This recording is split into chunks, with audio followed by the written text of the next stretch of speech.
As far as the G20 summit is concerned, I regretted that the American government was not present in Johannesburg last weekend.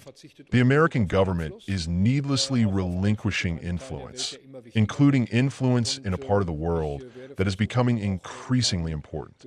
And I will try, in my discussions and meetings with the American president, to convince them that it would be good to invite all members of the G20 to America when we host the G20 meeting there, because this is one of the most important multilateral formats we still have in the world.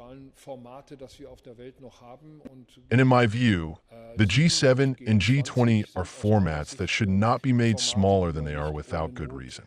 They are important, and I will of course accept the American president's invitation, but until then I will try to convince him to invite the South African government as well.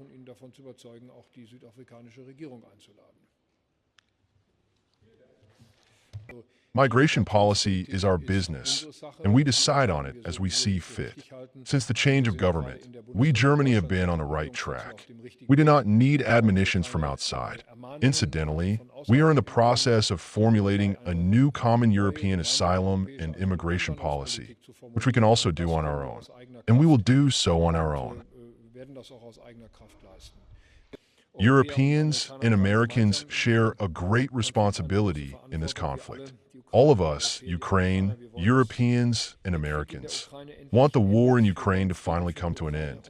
We want peace for Ukraine, and we want security for Europe. We also discussed this at length. We also agree that there must be no unilateral territorial concessions. Ukraine must not be forced to make such concessions. Ukraine needs strong armed forces.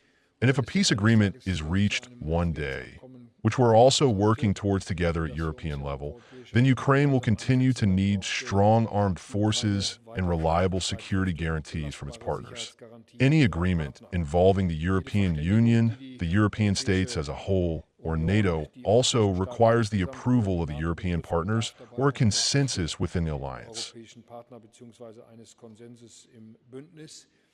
The Baltic states can rely on the solidarity of Germany in this regard.